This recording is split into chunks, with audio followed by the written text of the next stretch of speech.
Peace, human families of the planet Earth. I'm your host, Aseer the Duke of Tears. You have now tuned in live to Super Heru Radio. Along with my co-host from Leading the Empress of 10,000 Years, Saga Assad, more, the Prince of Tears, all of you, the great human families of the planet Earth, as well as those ascended masters of the Asiatic race. We want to say peace, love, and life, and hope everybody else has been okay in the past couple of days since the last time we spoke. The song you just heard was from our first album, King Cordoba's first album, entitled The Birth Record. That song was called Polyamory, written by myself, produced by Ty Phoenix. And it's a great joint. It's a great joint. So for people that want to check that out, you can go on to TuneCore or iTunes and type in Team Cordoba, and the album should come out. Or you could also go to www.aseerthedukeoftears.com, and you have that as well as a lot of other stuff on the site you can check out. So today is the last show before so-called Black History Month, which in my opinion might turn out to be the last Black History Month. You know what I mean? Based upon the level of consciousness that's rising amongst those remnants of the Asiatic race, as well as those who believe that they are African and everything else. We definitely don't want to exclude anyone. And anyone, just to put it out there, who has listened in the past or whatever, and heard us go in on the different topics dealing with race, culture, geopolitics, cryptozoology, cryptoarchaeology, things like that. I want you to know that we, as a species, are not inclined to combat each other on things that are basically foregone conclusions.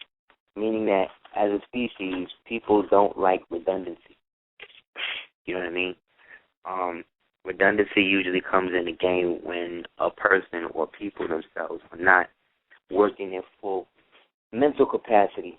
So there has to be an overstimulation of repetitiveness in order for the mind, body, and soul to sync up with what the initial information is. And so the redundant nature of going over instances and truths that we have accepted as self-evident, right? Such as Euclid's theory of probability, meaning that if all things are equal to one thing, then those things are equal to each other. Okay? If all things are equal to one thing, then those things that come after that thing are equal to each other. So essentially what that's saying is that anything that was created on a level of equality is thus equal unto itself. Yet, when we talk about the genealogy of man or the creation of man, as well as the manifestation or the grafting of mankind, the kind of man, we get into the perpetual state of unlocking or redistributing what we perceive as relative information when it comes to us or as a genetic species. As a species, although it, if you will, use the term human, is not necessarily an equal description to everyone and everything. This is why we have so many different races upon the planet. Now, when I say insect, that could mean anything. You understand? That's not specific enough. But if I say a bee, then I'm talking about a specific type of insect, a specific purpose, and a specific agenda as it is unto its own species mind pattern. I.e., I do not expect a bee to act like a butterfly and vice versa. Therefore, everybody who incarnates into this place incarnates with a purpose and a reason. The term is order out of chaos, right? Which those people in the know what that basically equates to and is relevant to. And for those people who don't know, it basically means from things that are obtrusive and obstructive or somewhat unpredictable comes an ordered form of that chaos. So the order in chaos and the chaos in order is the immutable dance that these two polar opposites or polar extremes manifest through, thereby creating the polarity that we call interaction or ebb and flow. This ebb and flow of reality has been conducive upon what we perceive that reality or ebb and flow of reality to fully be or to be fully realized. That realization is what separates us from beasts. Yet man can fall into the realm of beast very quick. Yeah.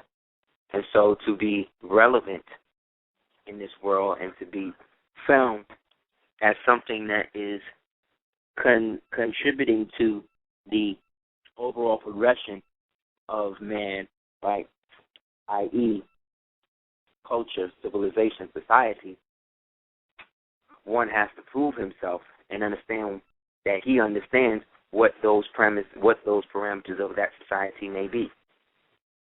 Therefore, we can see the similarities in cultures like Babylon and in cultures like Rome, but they were different cultures altogether. You understand? With one common factor: the genealogy of how and who started these kingdoms, empires, and dominions. So it just so happens to be that our people were the ones who were in play and in using these positions as a means of understanding more knowledge of themselves and how that knowledge translates into future occurrence, right? So when Whitney Houston was saying the children are our future, she wasn't lying. She was basically letting you know that what we perceive as the future is manifested in a physical form as the child. Understand? So whatever you do to the child, you then do to the future of whatever the race that child comes from. You understand? So there were millions of years,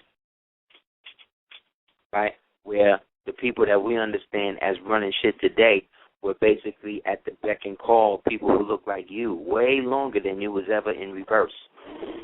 Yet if it wasn't for it flipping into reverse, then you wouldn't understand, and I wouldn't understand the glory of what it means to really be free now. So terms or phrases like when Bob Marley said, you give your more to receive your less. This is an example of that altruism. You know? Taking point, as we talk about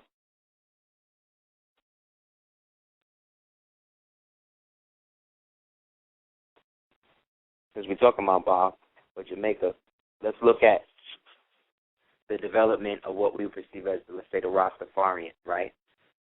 From its very, very beginnings, outside of Jamaica, going back to Dravidia, right, or what they now call, what they used to call Hindustan, what they now call India, or New Delhi, which they also used to call Bombay.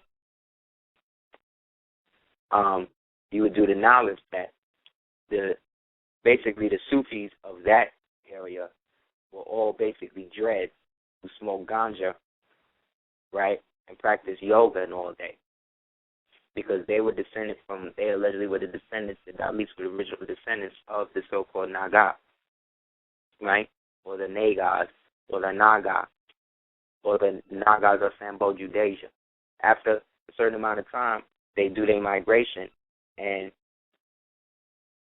wind up hooking up with some of the indigenous Moors of the Caribbean in the island that they'll now call Jamaica. But the history they gave us was that there were Arawak people there, and that they were killed off by the European, who was allegedly a white man, and then brought African slaves from Africa. And these African slaves, who were not indigenous to the island of Jamaica, started to call themselves Maroons, and in the process of that, find somehow became indigenous to Jamaica, and then somehow forged a peace treaty between the British where they were basically autonomous. That would never happen because a slave cannot free himself. And at the time we're saying this, what they want us to believe again is that we are all of us on this side of the world, were taken in toto from Africa, meaning that you didn't exist on no other continent but there. But if I tell you that the Freemasonic code for Earth is Africa, and when they say that they took you from Africa, now if Africa is a code word for the Earth, what are they really saying? Where are they really taking you from? You see what I'm saying? Where are they really taking you from? Are they taking you from Earth? They're taking you from Africa? They're taking you from America? What? So when we say that they basically took us from Africa to America with the struggle of the pen, that basically was the real. But the proverbial they is not the people that we've been led to believe up until now. That's why it's also good that a lot of the rapture and stuff is going to happen under this so-called African-American president, because that will allow people to see that the beast comes in a form that is most likable to those that need an archetype to worship. So right when your country was about to go into full-fledged revolution, they flipped a wild card on you, right, who happened to be melanated, and that ceased everything. Because even this clan, who didn't even like the nigga, wanted to see how it was going to turn out. You know what I'm saying? So we're talking about expectations now and people wanting to see what they have lauded their energies on to actualize in the world. And it has.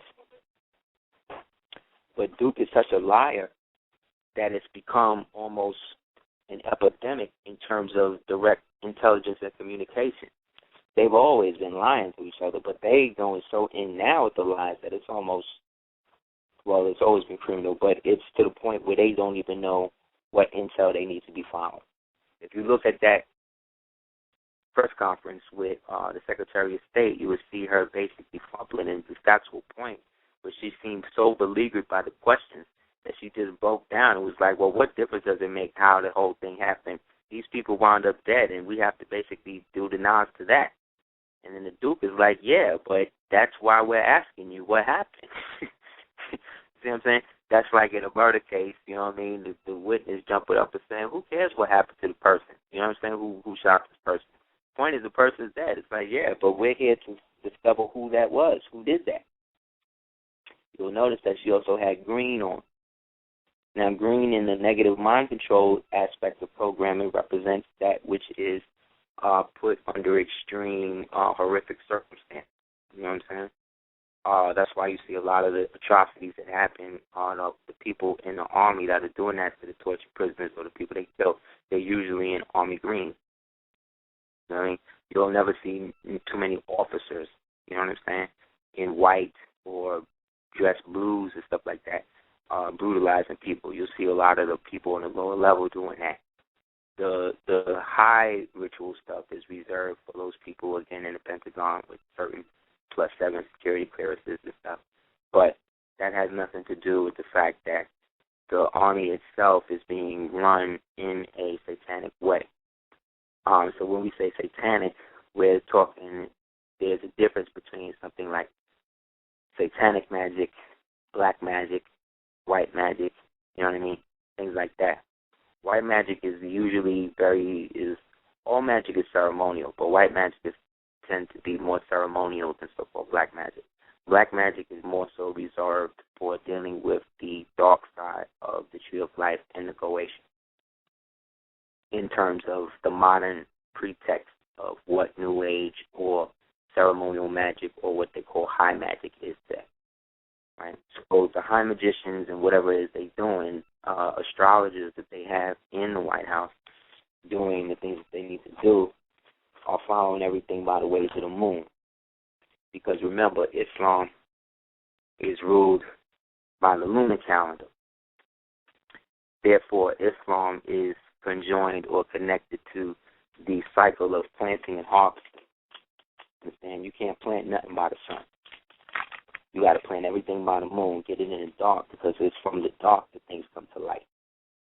Therefore, Islam then is ruled in that sense by the moon, which is why the original goddess of Islam, Alat, also known as Isis Urania, right? Also personified in archetype as the queens of Sheba, right? Or Sheba. These are the original so-called Moabite queens or Canaanite queens that developed what we call the Abyssinian or Abbasid Empire that came out of the Aksumite Empire. The Aksumite being what we call the original Coptic Christians. So there was always this relationship from the beginning in the initial tenets of the spread of the religion of Islam, while the true Sufic al-Islam was always protected in a sense by traditional Moors or Moors of the Moorish phenotype. And certain nations knew that more than others. Nations like Ghana, nations like Mali, you know what I'm saying? A lot of these nations where people look traditionally, or let's say phenotypically Moorish, right? Or traditionally Moorish or whatever. So this is how these things wind up becoming history. And again, because our people have been so fractured to believe that there's something other than what they are, they wind up adopting foreign Moorish cultures and denying their own autonomous one. Case in point, like I said, with Jamaica.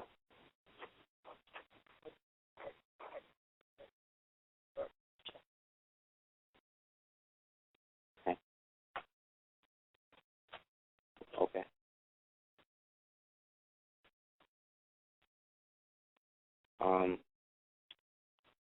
Look at the rented house situation again.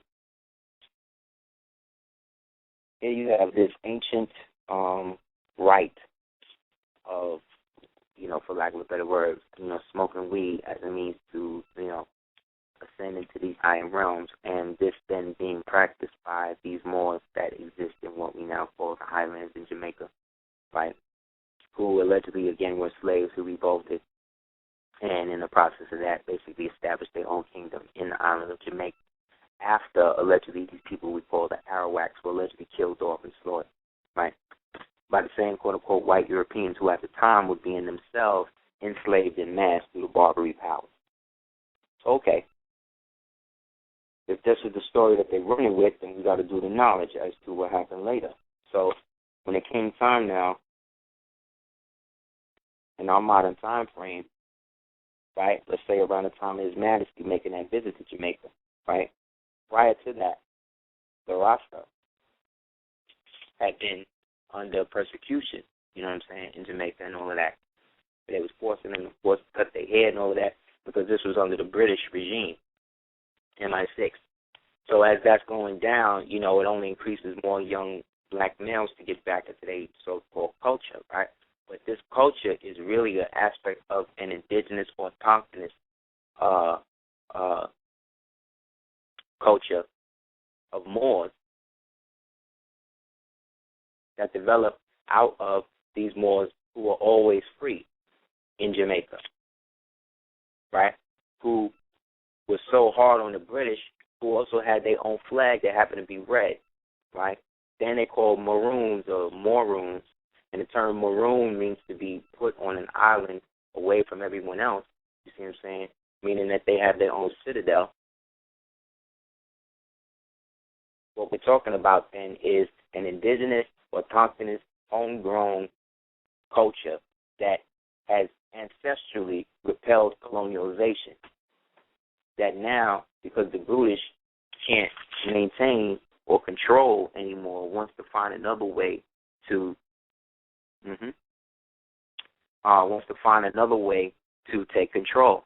So what do? They try to use elements of people that's in their position that's playing both sides. So the story is, remember, Marcus Garvey came out of there, and Marcus Garvey himself, we know, was a Maroon. We also knew that he was part of the Order of the Mechanics. So he had a very thorough knowledge of the inner working of things. As much as people want to say that he was dull with it with certain things, I don't believe that. Because you got to have some type of science to be able to sign your name with the stamp at a time when most Negroes are supposed to be dumb, deaf, and blind, don't have no knowledge of culture, understanding like that. Mm-hmm. So in the process, we see all of this kind of like manifesting and going down, right? So what do? They go in a chick bag, and first thing they need to do is separate Garvey from the Prophet. So what they do is they get MI6 on the job, and they find ways to get him basically locked down based upon the whole situation that was going on with Jamaica and the Black Star Line and the Prince Hall Masons that were involved in the dissemination of that. You can read about this in the later memoirs of W.B. Du Bois when he left America to go to Ghana. And in the process of that, they needed to start to import an imperialist version of royalty that, again, would stimulate the mind of the populace and allow the British Crown to figure out what they was going to do with Jamaica, how they was going to do a handoff to America. So in walks the whole thing about the King of Kings and the prophecy of His Majesty manifesting. And because His Majesty, Selassie, was coming out of this epoch in time when the enemies, where changing of the guard was going down, you know what I mean? He was basically a perfect archetype for all black people in the sense to be inspired to and be a real king. But due to his relationship with the Knights of St. John's of Jerusalem, which is the order that he was a part of, there were certain obligations that he still had to do for those Masonic brothers that were still involved with him, in terms of the secret war that's going on behind the scenes of late 18th century, 19th century Earth. And so the idea now is to bring him and use his archetype to denationalize the people in Jamaica, because if they start to see him as their emperor, you see, then that means the indigenous or autochthonous maroon nationality that exists in Jamaica is basically now put under that of a so-called Ethiopian perspective, which again may represent them in terms of descent but not nativity. You see, that's why when a lot of the Moors from Jamaica started going back over after the Majesty started giving land grants and stuff, a lot of the so-called indigenous Ethiopians or Abyssinians had problems. You know what I'm saying? Some of them, caused a lot of beef because they looked at it as if these people were stateless people, people from another country that was now coming in, regardless of what color they was worshiping His Majesty. But the indigenous people, a lot of them was having problems with him. One, based upon some of the moves he made, but then two, based upon a lot of the stuff that the Italians was putting out through Eritrea. You see? All of this going down, while on the other side of the world, we basically getting all our stuff together in terms of what was going on, because the overall prophecy of the 19th century was that the great prophet from the East would return. And so from the late 1800s, you have what you call mediumship. Then, in the early to mid-1800s, you have mediumship, and then it goes into spiritualism from the mid-1800s after the Civil War into the early 1900s. And then from spiritualism, it goes into the different aspects of what they call metaphysics now. Because this was the intent of the grand body that had joined together in what they call Theosophic Society, which was an offshoot of what they call the Lucifer Trust. The Lucifer Trust being the created by Blavatsky, Besant, and Bailey, three daughters of the American Revolution, although two of them were English.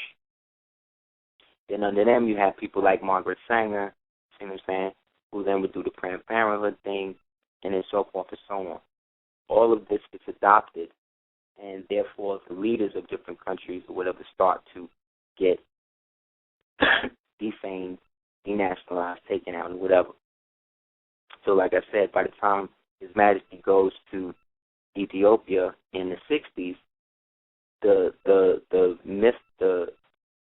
mythology has already been set by people like Bob Marley and these people who came spreading the knowledge that he was God, or that he was the king, which he was. But he wasn't the only black king during that time. You know what I'm saying? He wasn't the only one that existed during that period. But he was the one that was most focused on, based upon him coming from the demarcation nation that we refer to as Ethiopia in the Bible, or Ethiopia in the Bible, or what we refer to as Abyssinia. Because that region, which was also Nubia and Axum and these places, were represented the demarcation line between the lands of the descendants of Cush and the descendants of Ham. Both being related, father and son, but the descendants of which all, some having more degree of the Lucifer or Yaqub experiment in them genetically in terms of the line of Ham, as opposed to the line of Cush that wasn't trying to deal with that. This is why successively over the years there's been so many wars of revolution, then unification, then revolution and unification, because the species mind pattern, each aspect of it is trying to freely express itself in its own individuality or individualness. Yet that individualness is clouded by the physical third density perception of duality, which again is a byproduct or manifestation of the Lucifer trust, the Lucifer experiment, because the Lucifer experiment deals in duality. The God truth deals in unity. In the God sphere, the two become one. In the Lucifer sphere, the two create another two, because it's about glorification of the self and the ego, thereby allowing third density to be a manifestation of the ego and not their soul.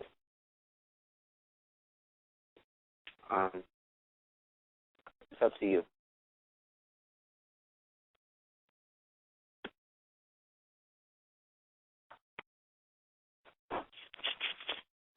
So this relative conception of moving different leaders to be adopted by different aspects of people who are the same in terms of melanin, right, but not necessarily in terms of genetic and ideology, has been practiced. The same is the mirror practice of them, let's say, taking the Sphinx, the Tekken out of Kemet from the Temple of Zoser, and then sticking it up in the Vatican and then calling it Cleopatra's Needle, and then putting a cross on the top. You know what I mean? Or taking one of the pylons and then bringing it from Egypt and then putting it in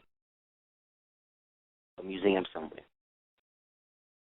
It's taking the energy that's supposed to be manifested from one people for their need to reach their higher frequency, and then take that from them and give that to somebody else, which automatically creates a spiritual form of animosity based upon the treacherous act of taking the physical macabres that were created for us to remember that we are the macabre or the spiritual Tekken ourselves. So no physical church is going to be better than you devoting yourself to be the church or the temple or the mosque or whatever. Therefore, the temple, the kingdom of God dwells in the temple. You know what I'm saying? But then the temple is the pineal organ, where in a fifth density would be about the size of a grapefruit. In a seventh density, they get it's about the size of a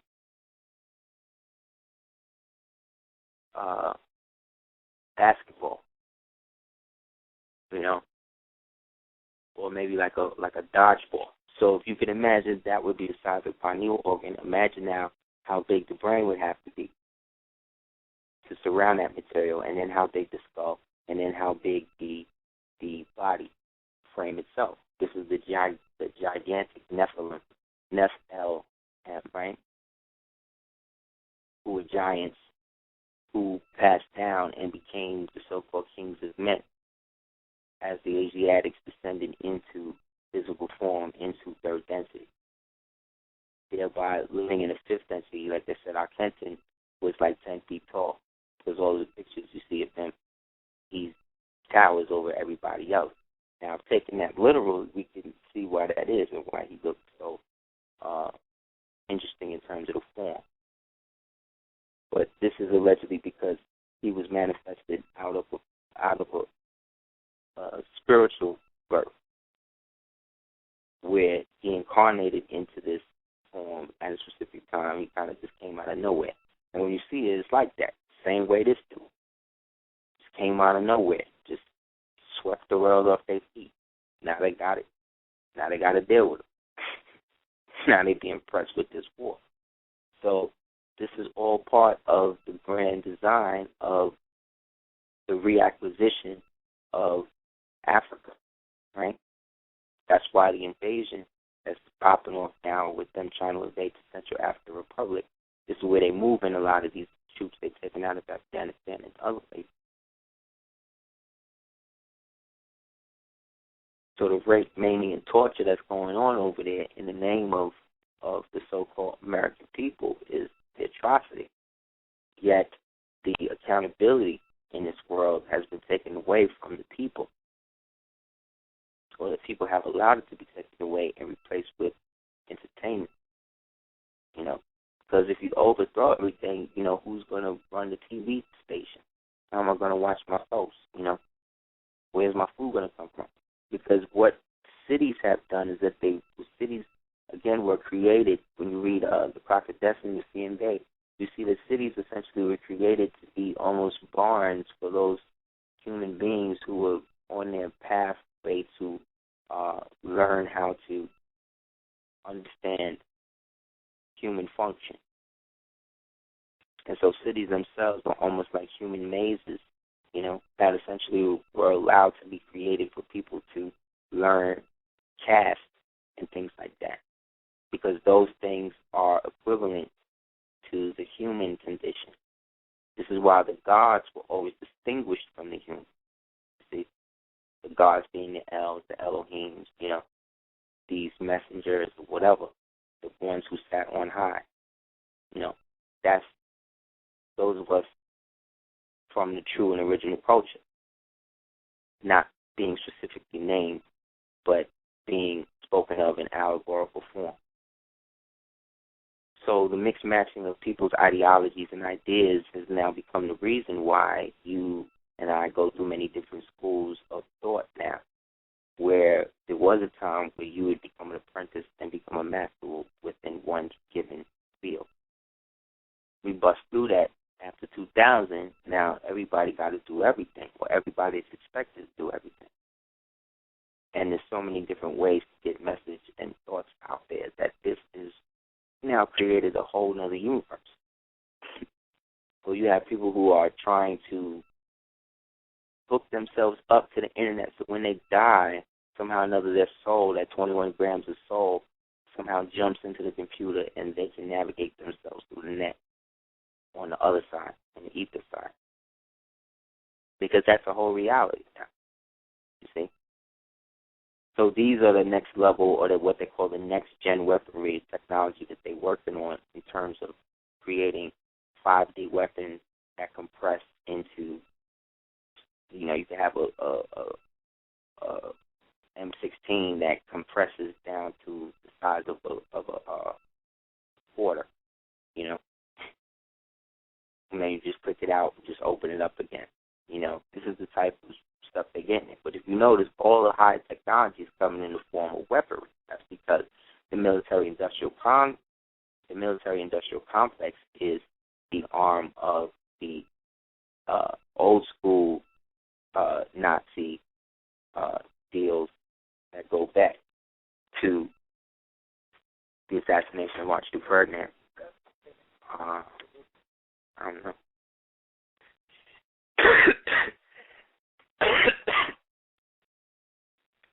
So, you know, the changing of the guard with this guy Rami not getting in, that means that the standard guard, the Brzezinski side of everything is working. So the foreign policy then has now become more red again, and is now heightened in the form of this confrontation over Pakistan.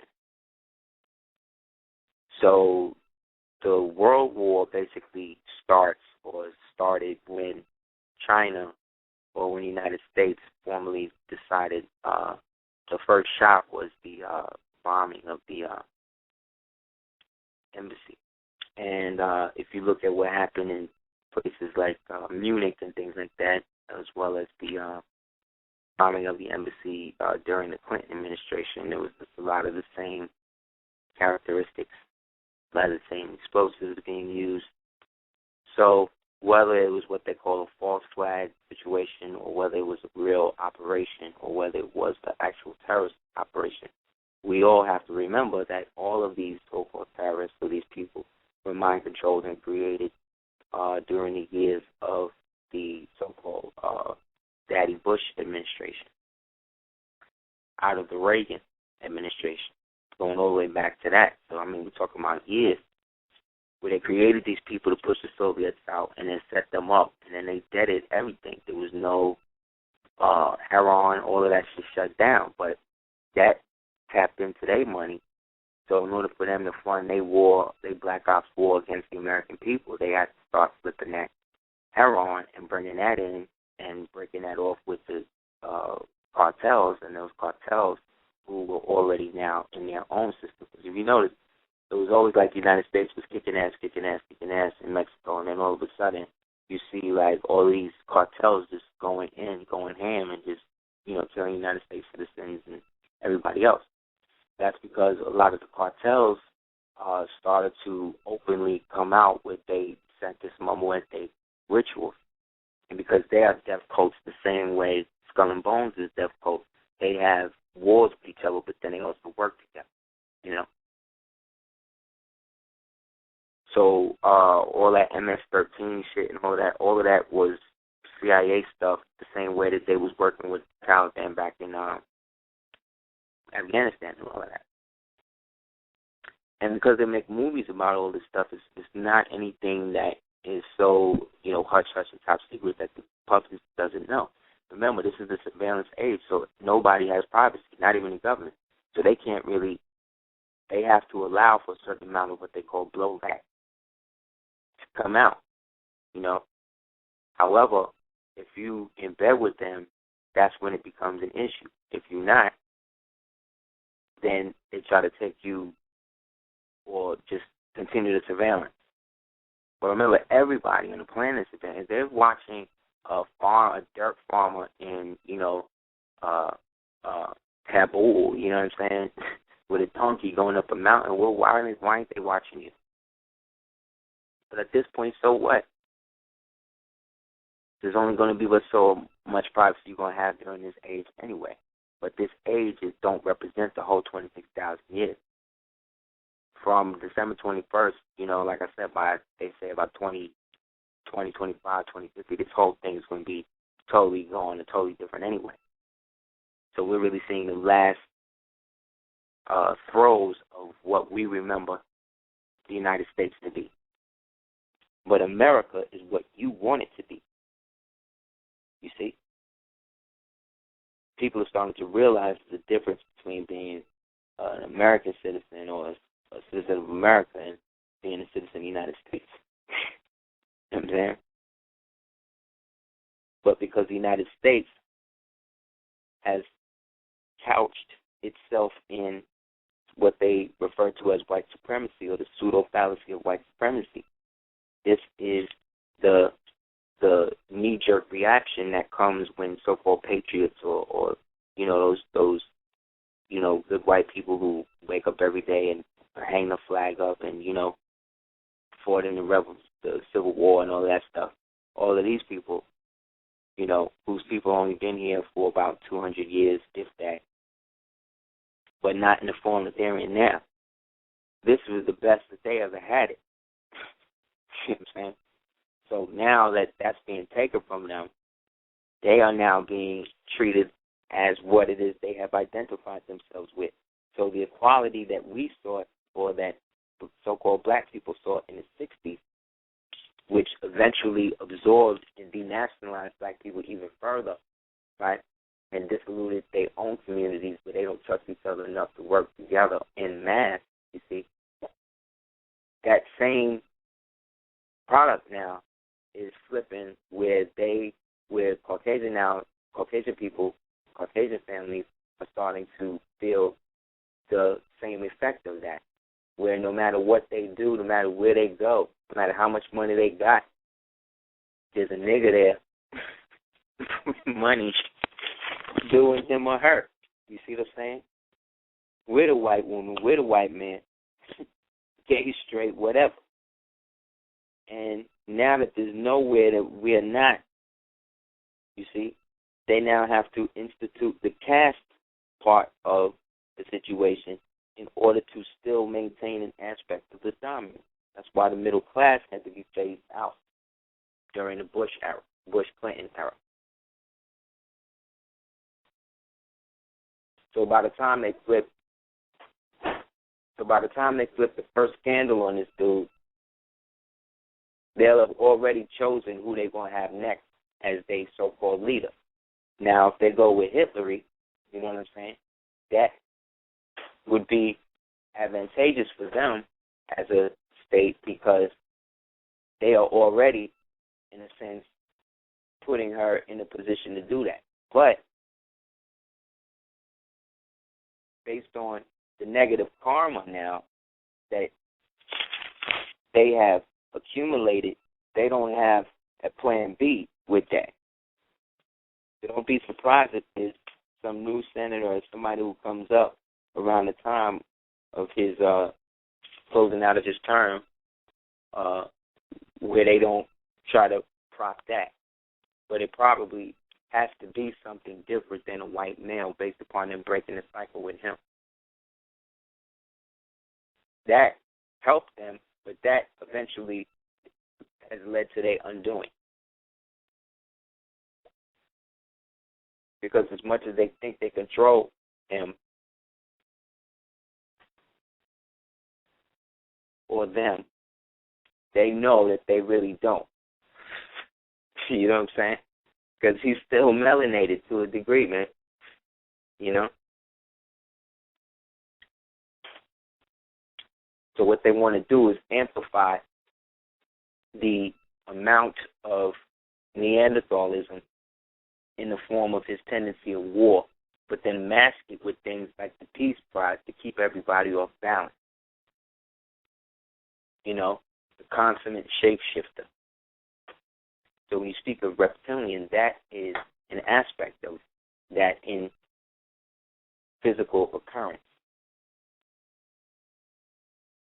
So in terms of foreign policy, the United States is now being put in an isolated fashion. So for those people who are invested in things like stocks and stuff like that, now would be a great time to invest in startup uranium companies and things like that, or holding companies for all of that, because they're going to need that. Because they have fallen into receivership based on the debt, they now have to allow aspects of the Chinese government to turn places like Chinatown into fully nationalized cities. Meaning when you go to like this part of the city, you're walking into Chinese jurisdiction. You're no longer in America. So the same way people go like to Canada, people in Detroit will go to Canada real quick to go shopping, so they have to put the tax or whatever. It'll be just like that. Only thing you'll be in China, but it'll be in Idaho. They let these people set up a beachhead in the heartland of their grain factory. But if you think about it, this is why they probably want to move Plum Island to the Midwest. You know what I'm saying?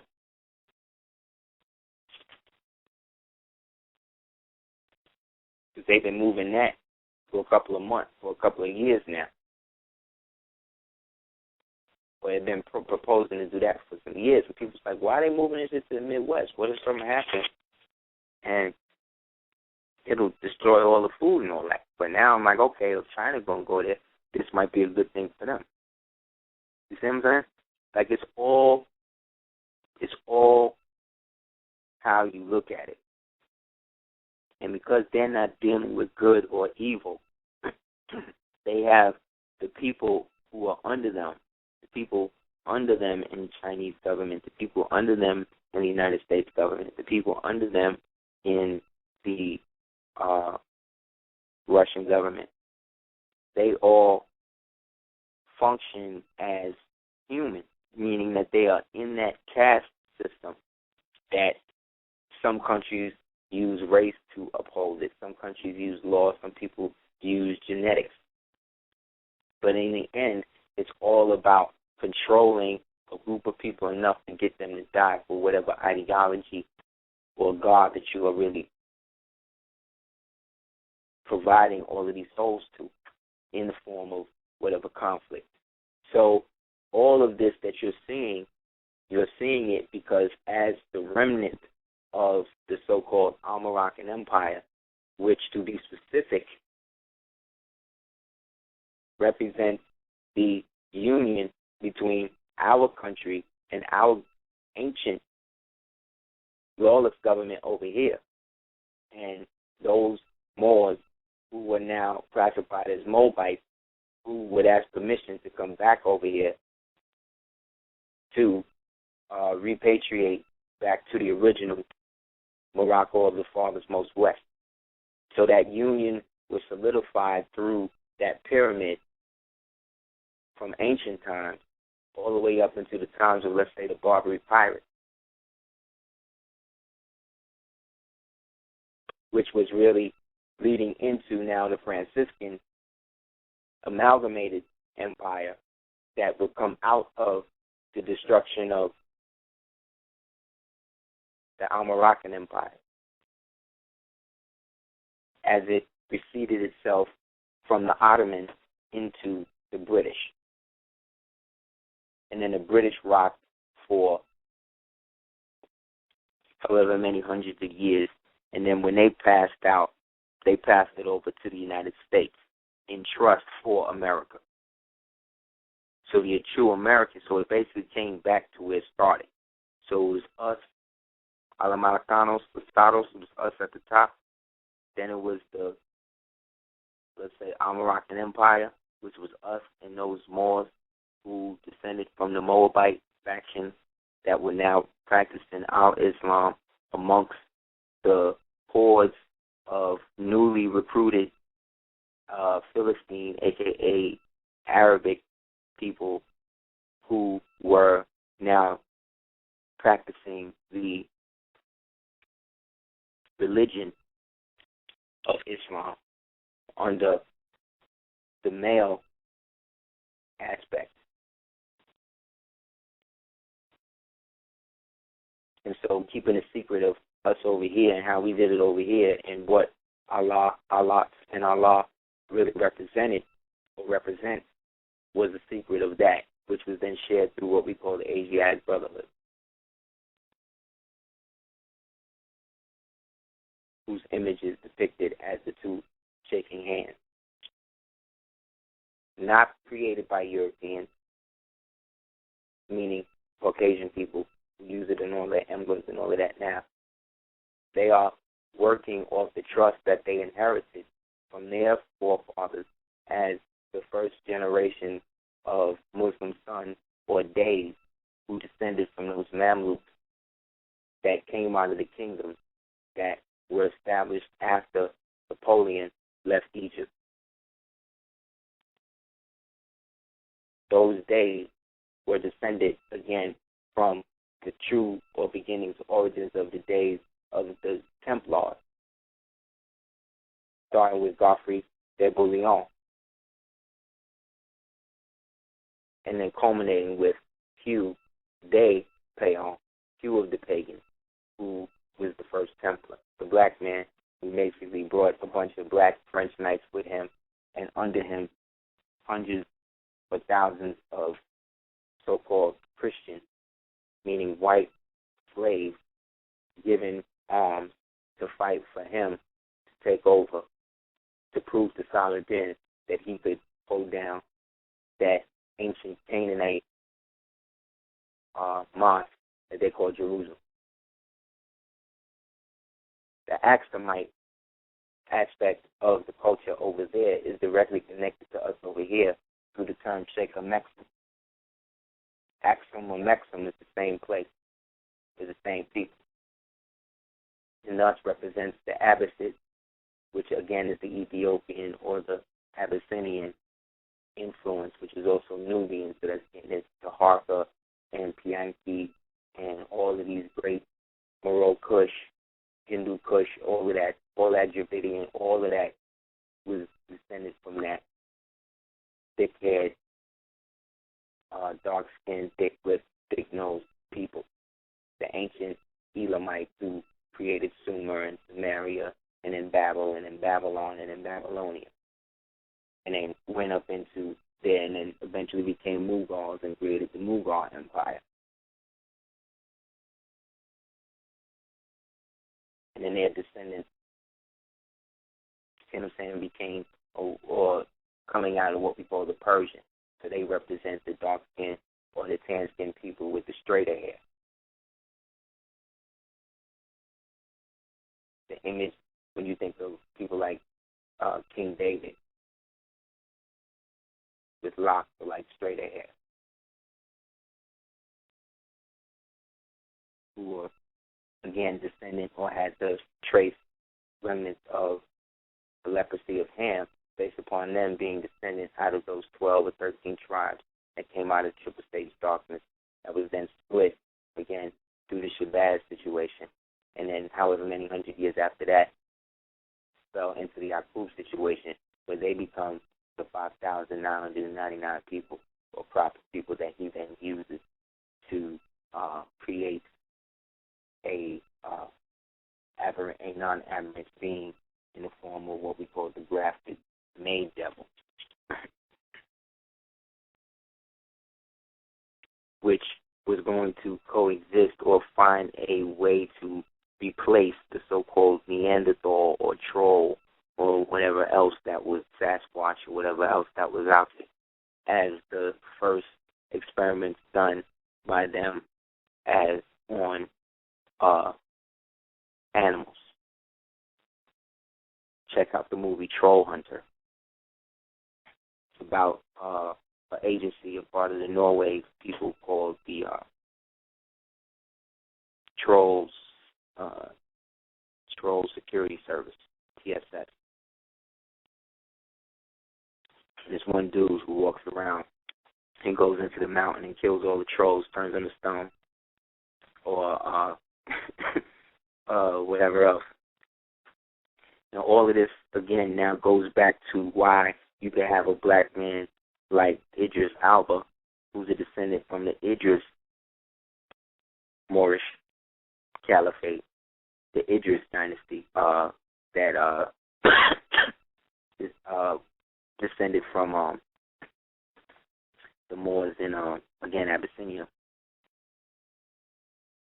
He played Heimdall, the keeper of the Golden Way into Asgard, the third unto Odin. And that's because he is a manifestation of those Moors, those Turks, the mystic Turks, the Moors who were put at the foot of the Caucasus and the Great Walls of China and places like that, the people who eventually become the Huns of Genghis Khan and these type of people who sat at the steps of the Caucasus, the original Cossacks who came out of the Abkhazes, who were the indigenous inhabitants of places like Chechnya and Georgia, Russia, and all of that. These are the people Moors who descended from the ancient peoples who built the walls that was keeping them locked up in the caves and all of that. And eventually they created different ways of dealing with these experiments that, you know what I mean, had to have somewhere to exist. And so the very giant ones, you know what I mean, these Moors, Thorfinn, there was a Moor named Thorfinn and a Moor named Dubgail, the King of the Picts.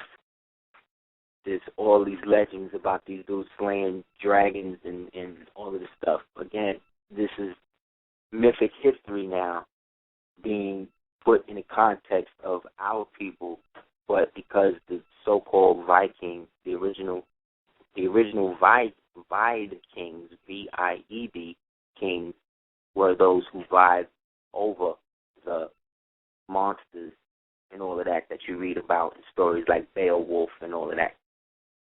So those are the Moors, Robert the Bruce and Wallace and the King of the Duns and the Douglasses and all of these people.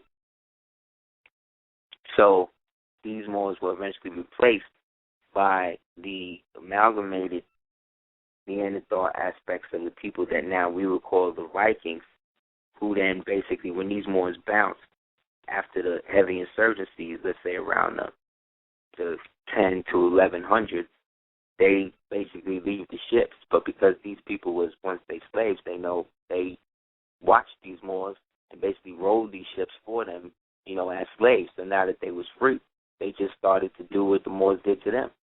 Started to travel into different aspects. They started to travel into different aspects of countrysides and places like that, and start to raid different Moorish ships based upon the trade routes and the maps that was already left for them. So when they want you to believe that the Vikings came to America and all of that, that may be true, but it still don't mean that they was Caucasian people.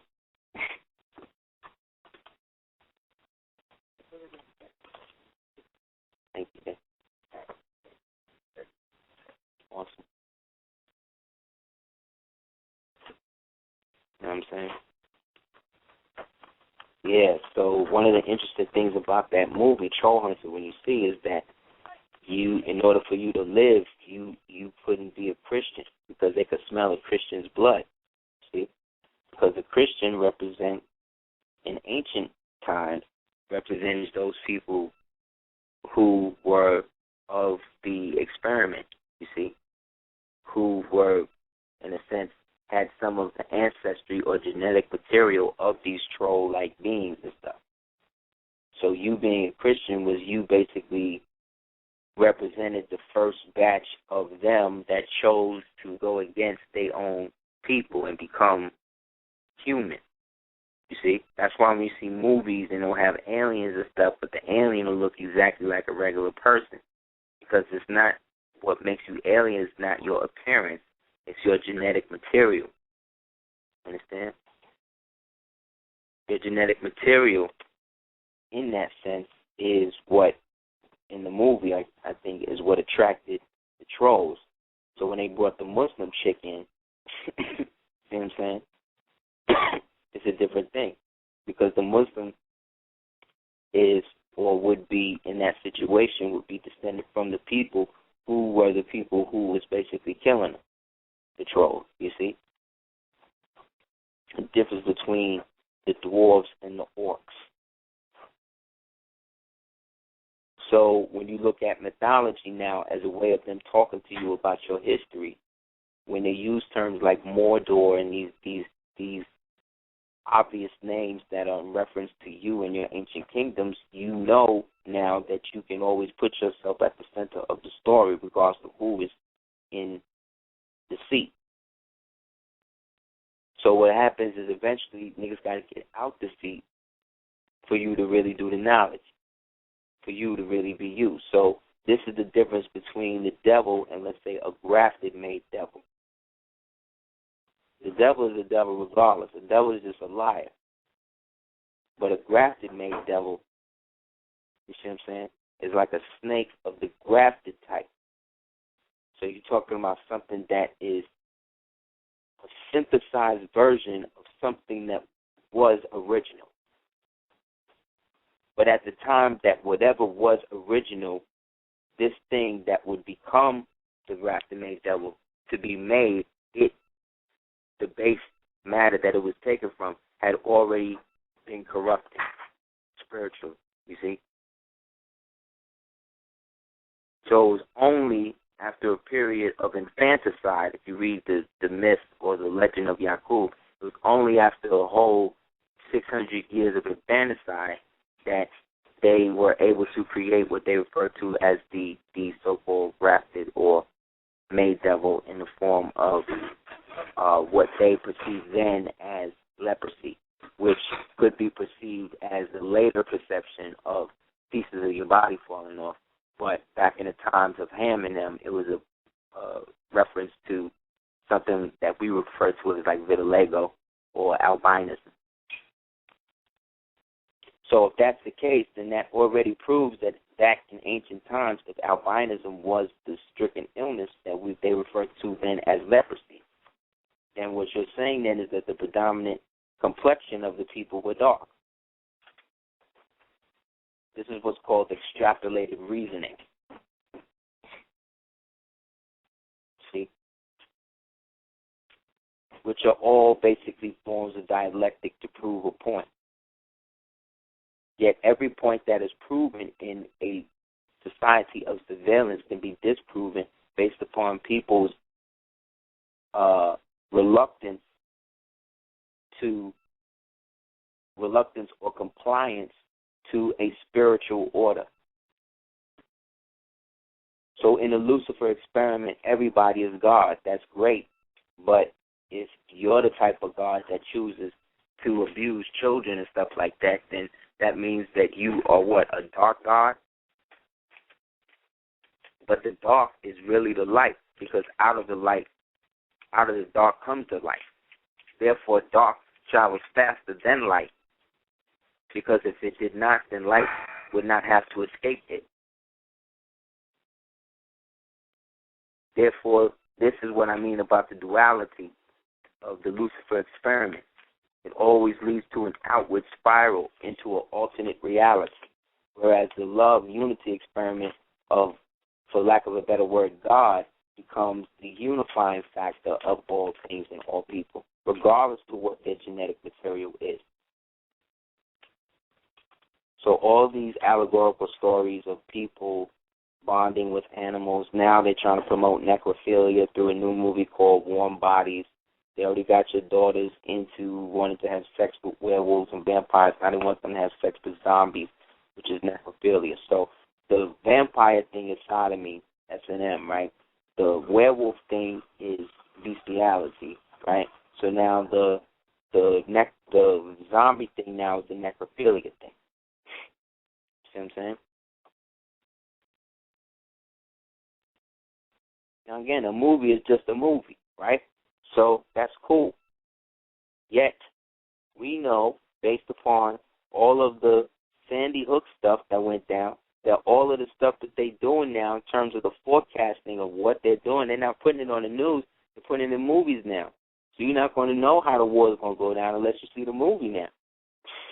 You can watch CNN, but remember I told you, they took the people to court that had the right to lie to you as a form of free expression of the Second Amendment, which is a way for them to extend the pattern of yellow journalism that they started to attribute after they agreed to keep things silent while your boys, the international bankers, was trying to set up the whole, Federal Reserve thing based upon the profit coming in 28.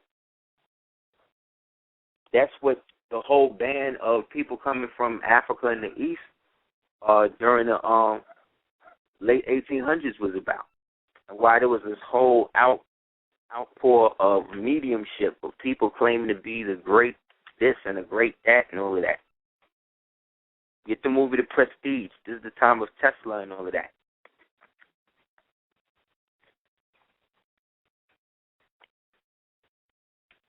It's the time of Black Herman. Or the Black Hermans. Because there's more than one. Prince and Princess Mysteria and the Devil Pamphlet, all of these great aspects of black history that was fighting against these aspects of theosophic tyranny that was manifesting through the creation of Masonic orders like the Knights of Pythias, which was used to create the Knights of the Golden Circle. which would encircle Cuba as a way for them to stop what was going to be the culmination of the reunification of the Moroccan Empire. This is what led to the Spanish-American War. Yet, because we only get their version of how it happened, people happens now.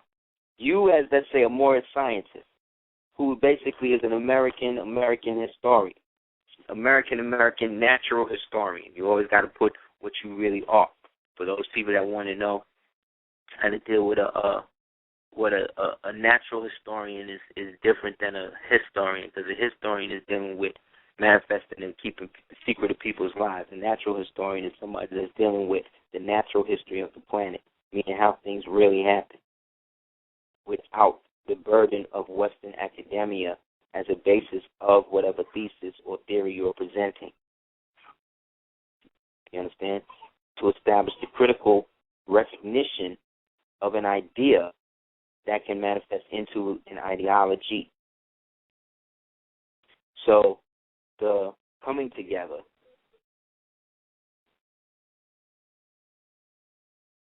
in the coming together, you see the period in which now we are presented with the time where people can think for themselves and be who and what they want to be. At the same time, the aspects of tyranny is tightening around so much that people don't even want to deal with what they might have to do. So those of us that deal with this every day are really on a divine mission for the genetic memory of our race.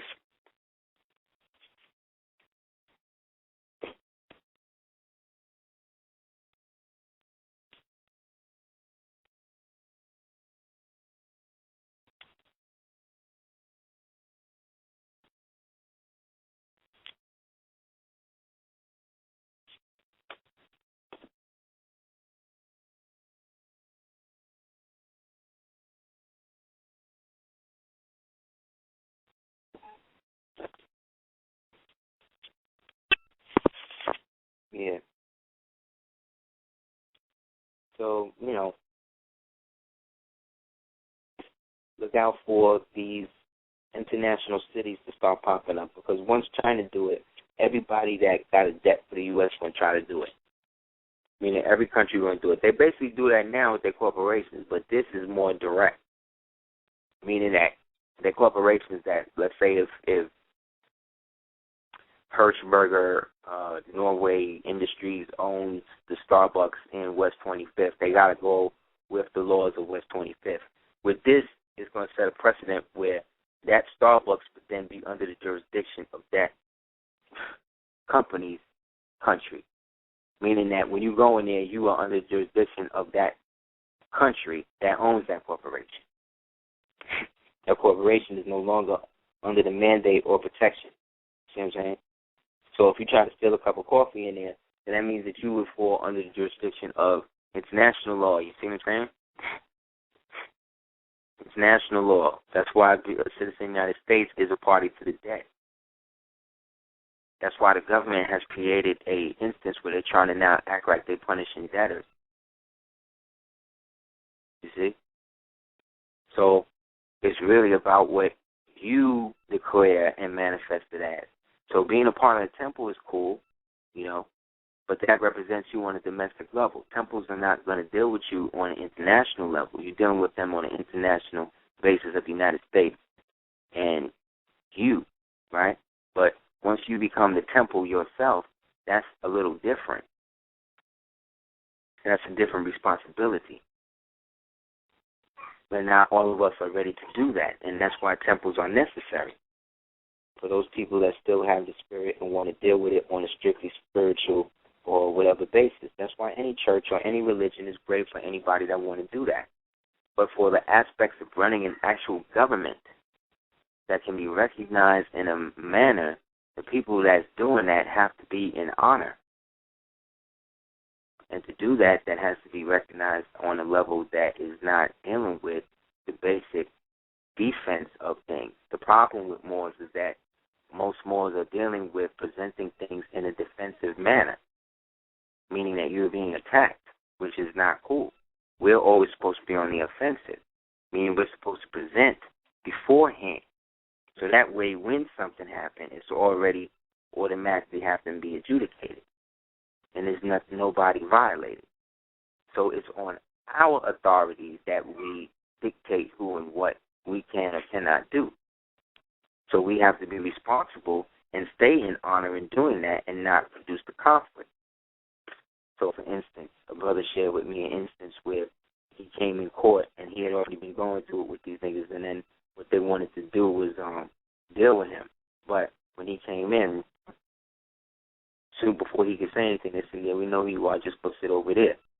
So when he seen the bench, he went and was going to sit down, but then he was like, well, why would I sit down with these people, whatever, and then bounce? So when he bounced, that's when they tried to get him, you see. You look at the movie Django. There's a scene where he's taking Django through the whole plantation the long way to show him how many niggas he got under his control and how many niggas he could kill and things like that. Sometimes what they do is when they get you in there and they know that they can't really do shit, they won't know they're going to adjourn it.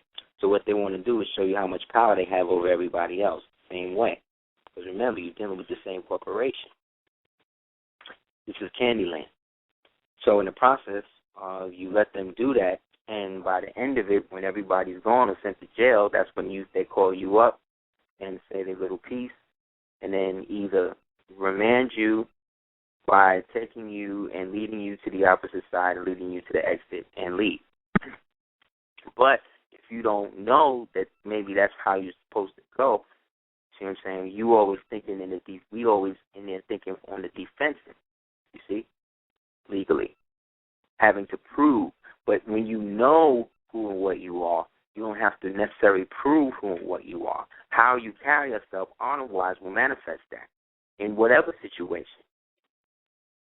I've been in intense situations with multiple police, man, for real. And it's only been me and this woman right here, man. And I watched me take control of the situation by not taking it as a threat and dealing with it as business. When you think of it or them in the form of a business, like anything else, McDonald's or anything else, you won't get so caught up in the guns and all of that. And then you can understand that it's not you. So long as you are the one that's representing the debtor, meaning the one they have interface with. But once presented the right way, if they take you and you present the credentials of how you're supposed to manifest yourself, then the honor or dishonor is then on them internationally, which means you have the right, even under war powers, to receive immunity from them based upon their action. And they say, oh, they ain't going to do that, they ain't going to do that. They may not. But you'll never know unless you try. Instead of always feeling like you got to protect yourself from these people, you got to really look at who you got to protect yourself from. It ain't always them. They are always, when we say they, the proverbial they, those are those people who are thinking from the pseudo-white supremacist, a.k.a. albino brotherhood perspective, which is materialism, dualism, Lucifer, Yakub. So anybody that's on it like that is your enemy. Anybody. It don't matter who or what they look like, what religion they are, whatever. They slave catchers. They descended from people who were split, who were chosen, 13 different bloodlines based on 13 different zodiac signs, one kept secret, the original tribe of Ben Ishmael, us, and then under them, the amalgamated bloodlines that would come after other, i.e. known as the tribes of Israel, chosen by God. And them said, which God? To tell you Yahweh. But who's that? That's not the God. If it was, then there would be more open churches to that. But the ancient religions know how to keep the original name secret. Only the Moors have the original keys to do that. But the Moors represent those people who incarnated in the form to manifest the certain level in the upliftment of the human condition, based upon them being angelic frequency, manifesting out of the Akashic records as light through a Merkabic situation where they become 50% physical, 50% non-physical, thereby not being totally physical, thereby not being human. If the symbol of Ra is a representation of if you make a profile cut of the human brain in half and look at the core and see the same symbol, the Eye of Ra, in that physical brain, and that means that symbol is genetically in me. You cannot separate me from my culture. That physical representation in the physical world is always an activation of the fact that exists in my brain. You know how many people don't even know that? Who have all of these people, go to these people's websites, you see Egypt this, Egypt that. You ask them, well, where's that in your brain? They don't know. All these people with hieroglyphics and all that shit on their page, ask them to read what it is. They don't know how to read none of that.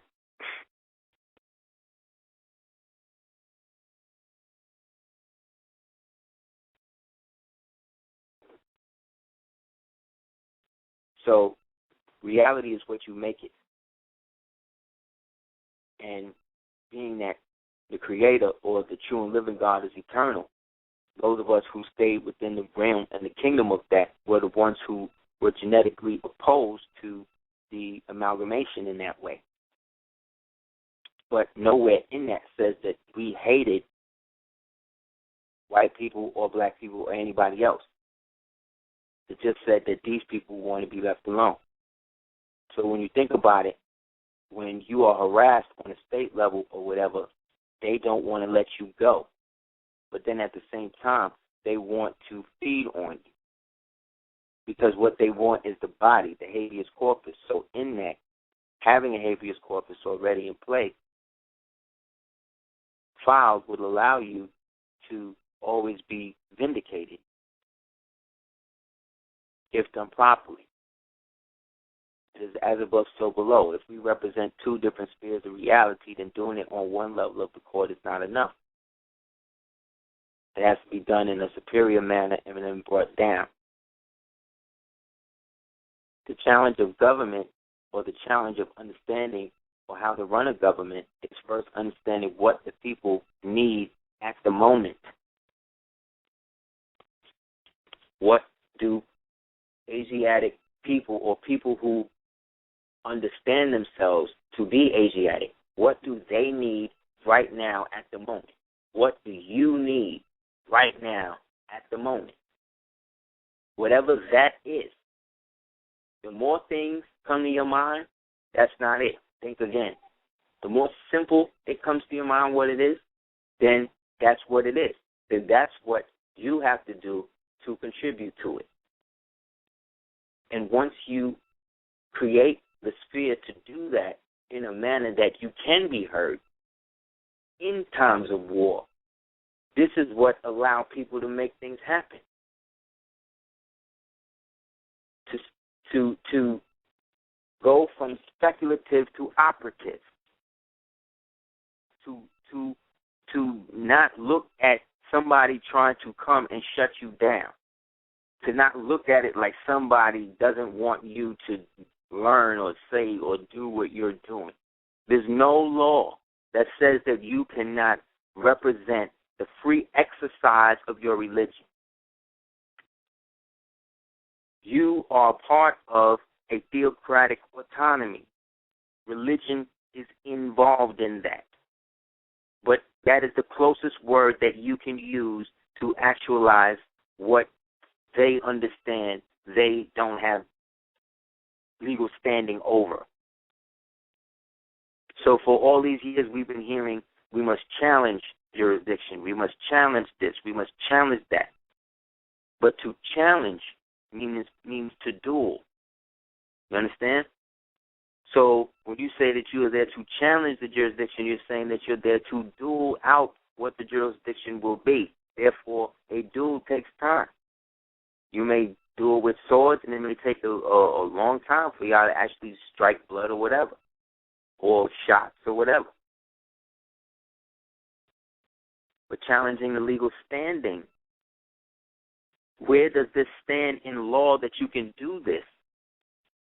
Creates the situation where now they have to defend their position in violating you. If you challenge any man to anything, most men, 90% of men, is going to take it up, regardless of how stupid it is, just because they're not going to be outdone or be called or be called a coward. And that's cool, but that's not always smart.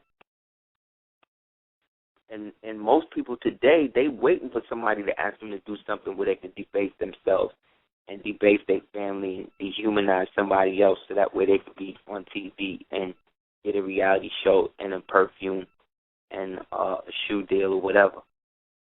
You know what I'm saying? Gary Owens said the other day, he was like, yo, how come no white people got any sneakers? He said, how come there ain't no white basketball sneakers? White, you know what I mean? White boys play basketball. How come none of them got no sneakers? Nobody that has sneakers since birth. It's like, wow, that's true. None that I could think of. You know? That's because black people have dominated the ball game, but of course we're going to dominate that game because that's what we always played. But they got us twisted. They got you thinking that you was 7 foot tall the most, taking a ball and hitting it into a thing a hole about 3 stories high, made of stone, outside of the thing, and make you think that you was that size. But when I'm telling you, when we made these temples and these things that big, we was that big. You know what I'm saying? That's why niggas could do it. They got you thinking like them. They got you thinking that they was like, you was day size building all of this. No.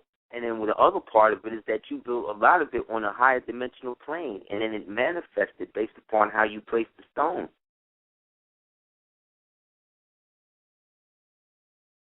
We've been on this planet for a while striving to get humanity to do what it's supposed to do. But they have now made you and I at a time believe that we were them. But when the prophet said, you are here to uplift on humanity, there's a secret jewel in it. He's telling you that, again, if you want to lift somebody off the floor, don't that mean you got to be standing up first? So that means he's telling you that you are not of the same species. That's why it says in the Bible, come out of them, come out of the beast, or come out of Babylon, children of Jerusalem. And when it says, I am dark but comely, O daughters of Jerusalem. O daughters of Jerusalem, fear me not, for I am dark and comely. All of these remnants of what they are perceiving and telling you is all these different people that made it, all these different kingdoms of people that made it was all connected to you and connected to the seat of your empire where you came from. And no matter where you are born today, you could still be a descendant of somebody on that if you identify with what it is we're talking about, or what it is, at least what I'm talking about. This Asiatic thing has now gone from a genetic thing to a consciousness thing. But it still has to manifest in a genetic archetype. I think there's a black propaganda going on that Shia LaBeouf might be playing Medgar Evers in a movie. Which doesn't surprise me because I played with Brother Daoud one time. He was telling me how he heard in his day Charlton Heston was going to play Malcolm X, was vying to play Malcolm X in the movie. So who knows? But all of this, again, is a last-ditch effort of these people bleeding back into you. Look at the Renaissance paintings of the lily white women and white people standing with, holding little black boys and little black girls next to them. This is an ancestral Holy Roman Empire, Franciscan, Jesuit breeding program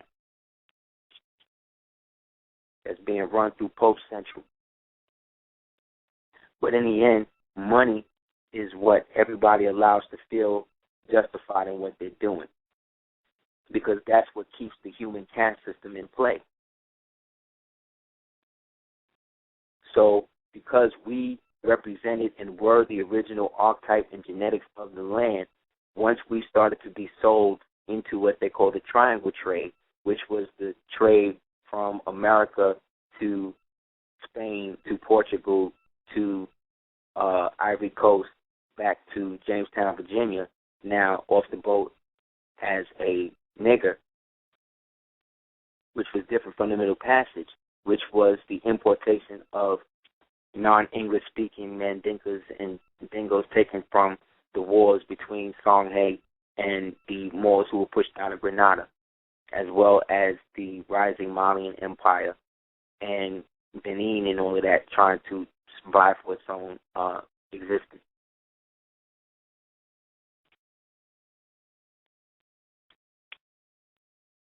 These all constitute or represent the wars in Barbary. The wars in Barbary were basically the modern era of the Punic Wars. All of these wars against Rome and the rest of the world.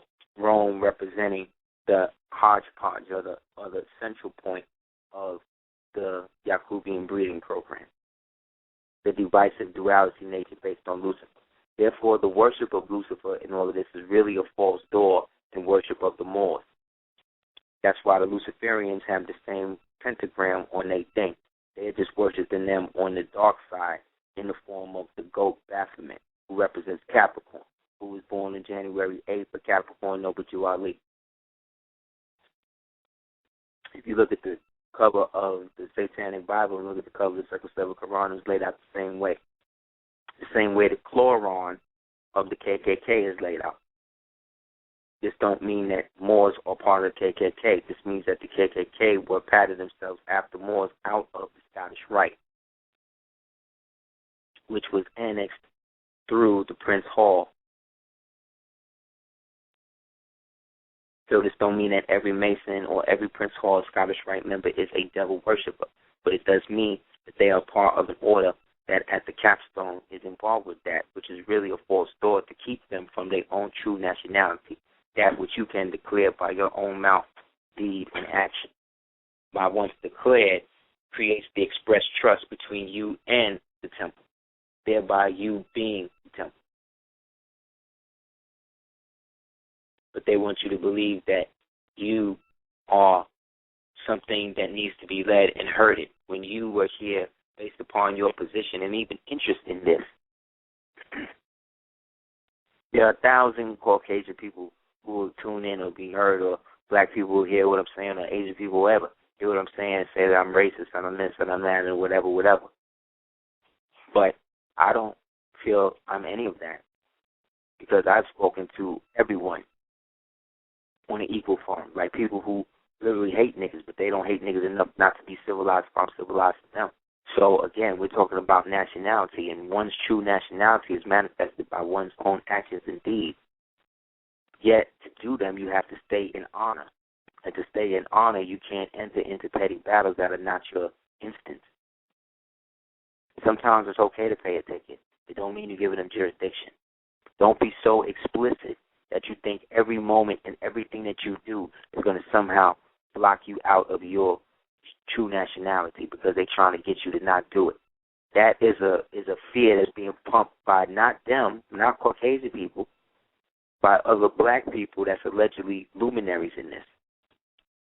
And that's a psychological operation.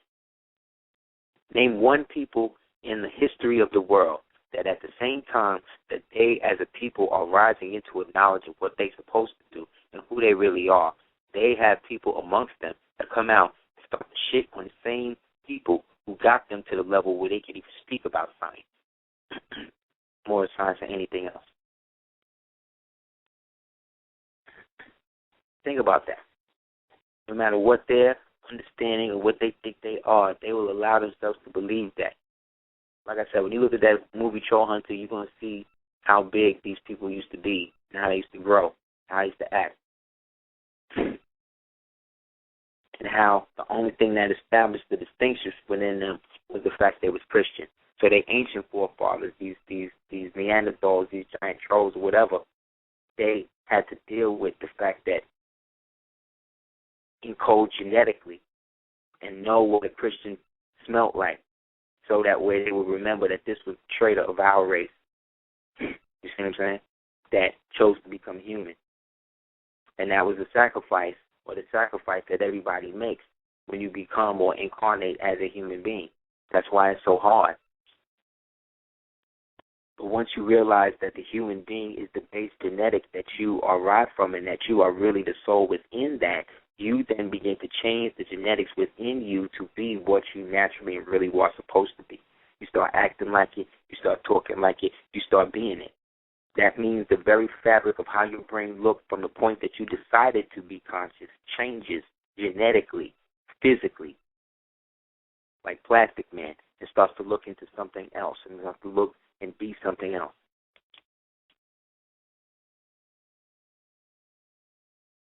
This is why moral science was outlawed and put in the instance as it was, and created in such a way and outlawed and divisive and broken up. Because true moral science has nothing to do with just dealing with police or dealing with the federal government. It's about understanding how to reestablish ourselves as an original people again.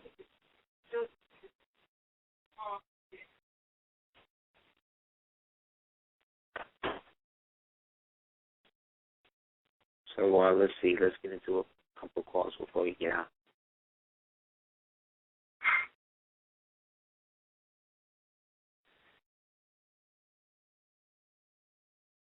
If anybody wants to call in, you can call in at 213. I'm sorry, you can call in at 347-637-1184. You know, let's see. 704. You want Super Heru Radio? Hey, who's that? How you doing? Dave. How you doing, man? Please. I'm doing great. Love listening to the show. It's just amazing. You guys are great. Peace and love to you guys. Thank you, man. I actually had a random question just about yourself. Like, at what age do you think or do you feel like you came into just everything and started to experience, like, your true self or starting your path? I think earlier, I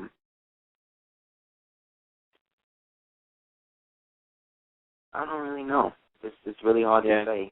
Just kind of just developed. Like, I never set out to do any of this, you know what I mean? Right. Only, as far as I can remember, I wanted to do comic books and rap, you know? Mm-hmm. And then somehow or another, that got into, like, serious fine art. And then through that, it wasn't until I had children that I was kind of shocked into, like harsh reality in terms of, like, you know, isolationism, you know what I mean? People who betrayal, you know what I mean? That type of betrayal, right. Isolationism, false witness, slander, all of this stuff from the people that really, I really, like, was down with, or I felt I was. So once the children was kidnapped and they did all the stuff that the mothers and their families was trying to do what they was trying to do to make me look crazy, that's what kind of forced me into, like, stepping back and being like, well, something else is going on, because it felt more like it was a directed effort. You know what I mean? It was like a directed thing. It wasn't like it was a random thing. It wasn't like, okay, she served me papers for child support at his 4th birthday. You know what I mean? Then, like, after that birthday, now I can't see him for, like, 2 months. Then from there, the 2 months turn into 4 months, and then 4 months. And then while that's happening, okay, my mother just is nowhere to be found. Where's she at? And then at the same time, the people that we was in the rap group, and now whether these niggas dissing me behind my back, you know what I mean? Shit like that. So all of this is going down. I'm thinking, okay, all this is random shit at the time, but now looking back, once I took control of everything by declaring nationality, who I was, what I wanted to do, and what I was going to stand for and what I wasn't, that's when it was like everybody, like, scattered. You know what I'm saying? And it's been that way ever since. It's almost been like you know what I mean? It's been like, okay, we're going to, like, stick pins in the thumb from afar, but we're not really, like, can't really get in like that. You know what I mean? So it's more of I wish it was, if I could do it over, I wish it was more of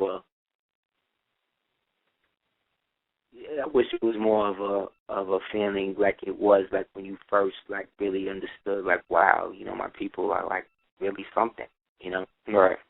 Like that spark that you first got, like, you know what I mean? It's like the first time you smoke weed, like after you never get as high, like as the very first, you know what I mean? Right, exactly. Everything after that is just like a amplified version of first. So it's kind of like that. I wish it was more like that now. Unfortunately, when I was coming up, it wasn't all this YouTube shit and all of this extra shit. You have to really know. Like I came up in the era where people would beat you up if you didn't know certain shit. You know what I'm saying? Right. Like it was real. It was real. Like things was not playing. So yeah, that's how it kind of started for me. You know. Okay. Yeah. I was very curious on that. Yeah. Thank you. And I look forward to the class. Everyone sign up for that if you can. It's great. And unless you get to somebody else, but peace. Thank you. Thank you. Peace. Have peace.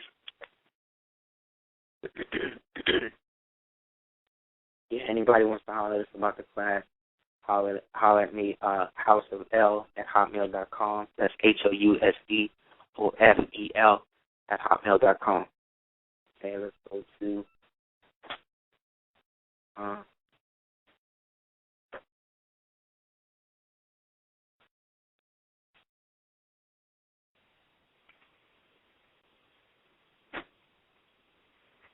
954. You want Super Heru Radio? Peace. Peace. Yeah, peace to the God. Can you hear me? Peace, I can hear you. Alright, yeah. Yeah, it's good getting into this session. I'm good. I can't complain.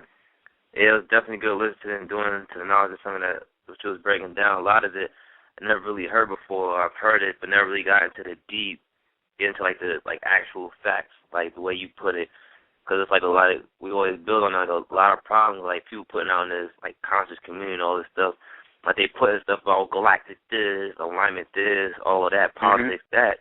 But you tell me they don't get down to the exact tangible proof like you and like other like brothers dealing with. And whenever I be building in circles, like I make the connection, I'll say this, that, and the third, and then I connect it instantly something that was going on. Now they like, well, I never looked at it like that. So 9 out of 10 people I come into contact with, they'll be sparked some kind of way.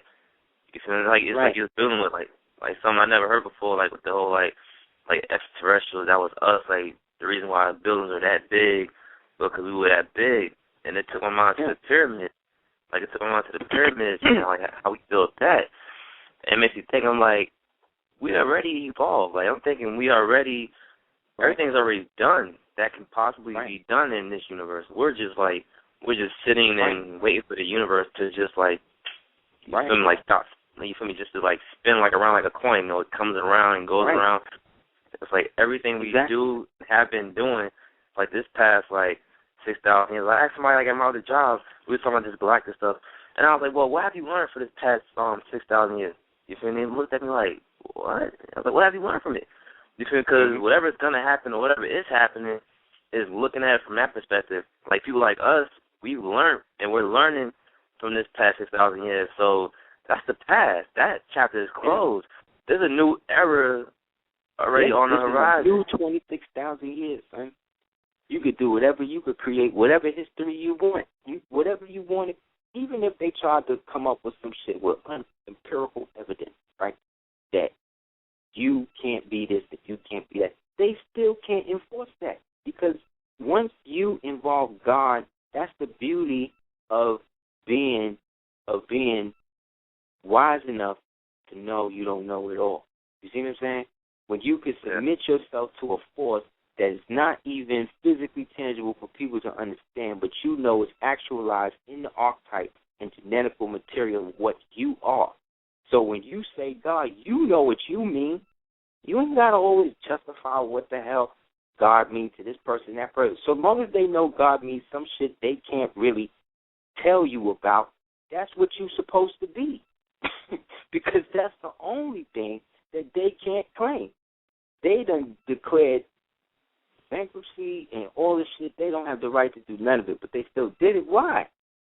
They're not more righteous than you or me. They could do it because they have submitted to the law of attraction, to the law of polarity. So when they distort that for themselves, right, they are distorting that for you. But the reason they distort it for you is to keep us vibrationally static in this reality. So now they done told you last week, they came out and said, look, we done found a 4-strand helix now in the DNA. So what this means is that your and my DNA right now is structuring itself to enhance a 4th-dimensional reality on a subatomic level. You understand what I'm saying? So that means that as we progress in the future, we are becoming more 4th-dimensional. But remember, the week before that, they came out and said that anybody that don't have melanin descend from a Neanderthal, right? So that means then what? They not talk about Neanderthals got the 4-strand thing now. That means who they talk about? They talk about me and you, right? So in that, what they doing? They got everybody now buying up all these black babies so that way they can enhance and get little aspects of genetic material from a 4th strand, 5th strand, 6th strand DNA godchild that's being grown up under their jurisdiction along the same ancient customs of Moorish law of peerage, where you send your enemy child to me, I send my child to you, I raise him like mine, you raise him like yours, we send him back, we can't work it out, they fight. We equal now because he could train people to know how I get down, you train people to know how we get down. So if one of them wins, we all got to follow this dude. And that's how it works. So all we got to do is do us. Allow yourself to know that the grand universal soul of the universe that most people call God is a real manifestation of what people call the body of Christ, which is the Aquarian Christ consciousness, which is the essence of what an Asiatic or Elohim is. So when they talk about aliens, they really talk about you, which is why we're foreign or alien, right, to their government. Yet we're in amity based upon treaties that were written by the people who run them. So because the treaties we got really is with Britain and the Pope, they got to acknowledge that. And so we, once put in the right position, can attribute what we want as a people, a state, a country, once we decide what we're going to be.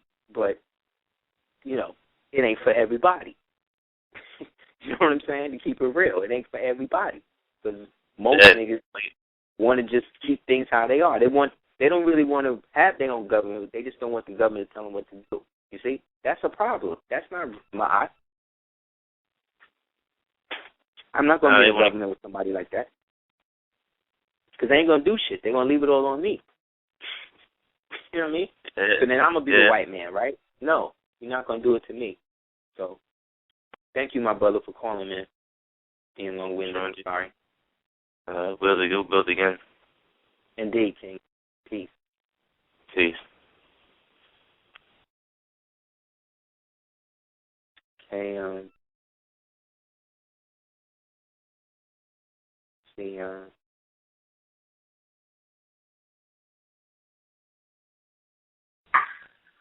815 on Super Heru Radio. Peace. What's up, brother? What's up, King? Hey, what I got kind of off topic, but, you know, I've been listening to you for a minute, and something been going over a lot of people's head that people ain't checked out. I don't know if you've seen it or not, but around the time of that school shooting, you know they sold the New York Stock Exchange for $8 billion. So I was sitting... No, the New York Stock Exchange. Oh, who'd they sell it to? I don't know. They didn't say.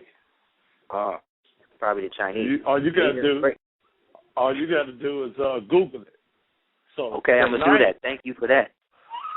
The night that it went down, I'm sitting here at the crib near my shorty.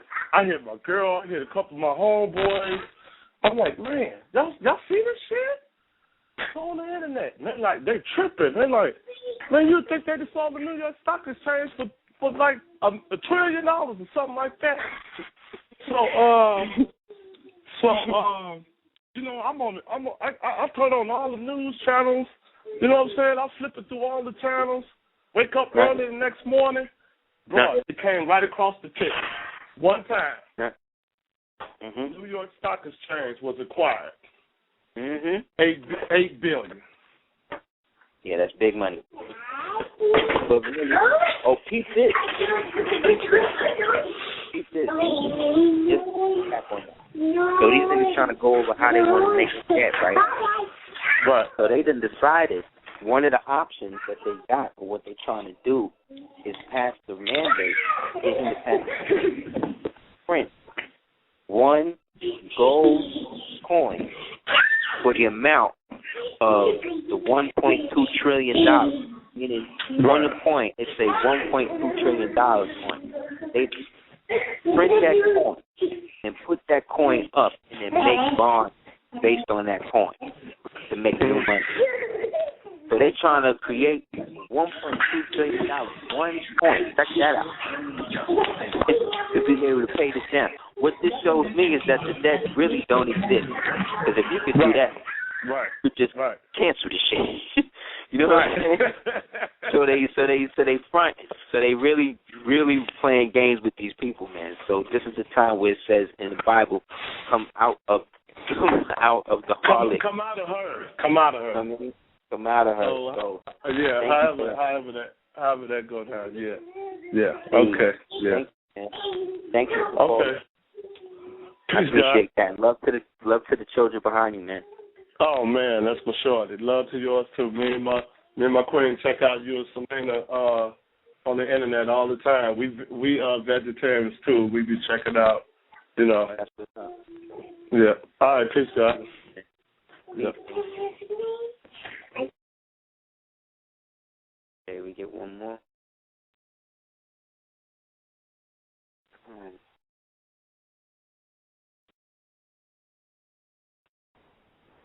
727, Moorally Radio.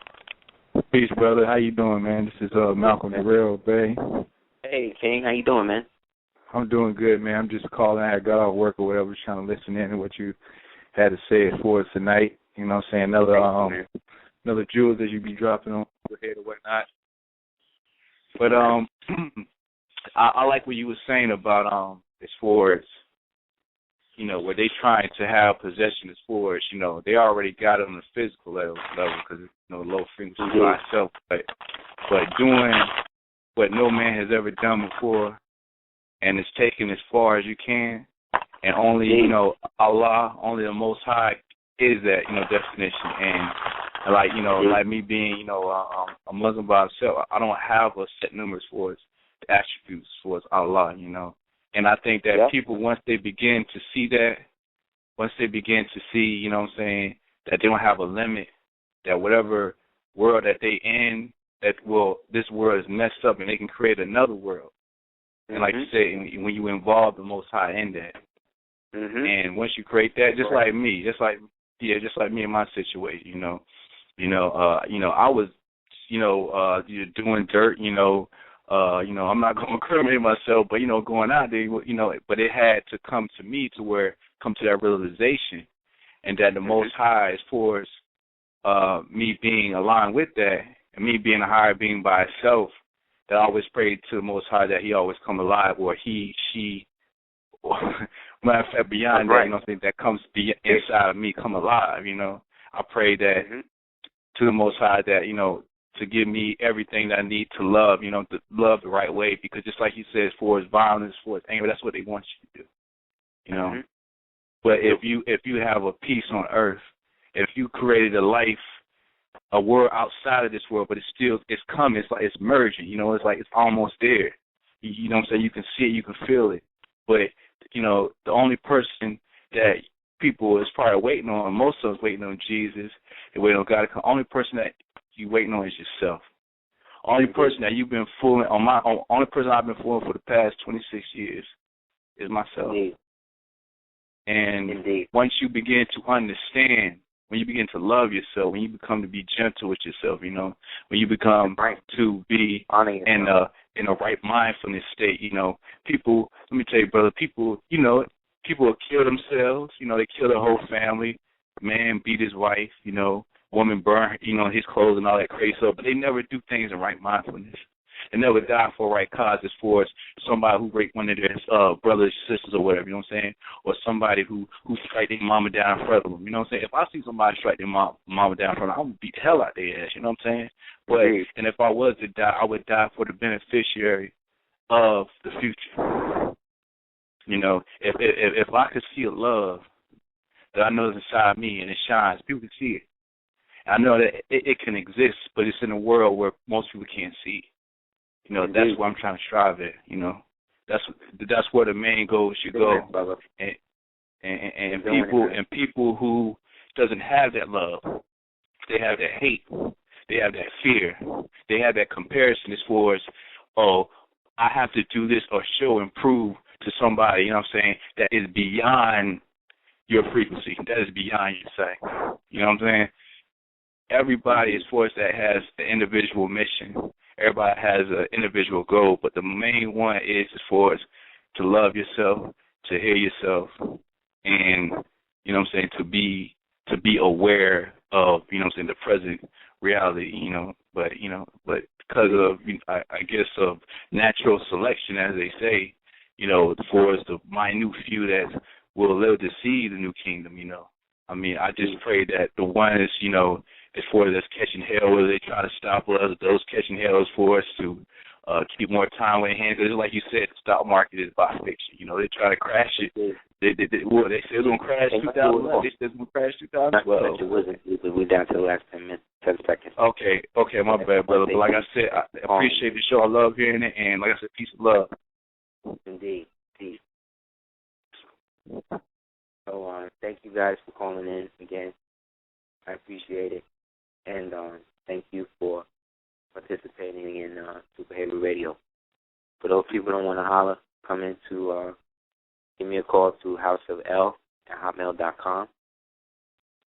And we'll definitely talk about the class and whatever else you need in terms of consultation to get things done right and to help you, you know, get to the point where you may be ready to take it to another level. For those people who want to check out other things like our novel, The Dark Scope 418, you can go to www.darkscope418.com as well as www.aseer.com as well as www.lookingmorewithless.com as well as www.blackmambaworkouts.com. So peace to you. Thank you for all the support. Thanks for coming through again and holding us down. Big up to our brothers in New York, my man Cav, you know what I mean? So many people, but to be with that, say peace and stay warm, and inshallah we'll speak soon. All right, y'all?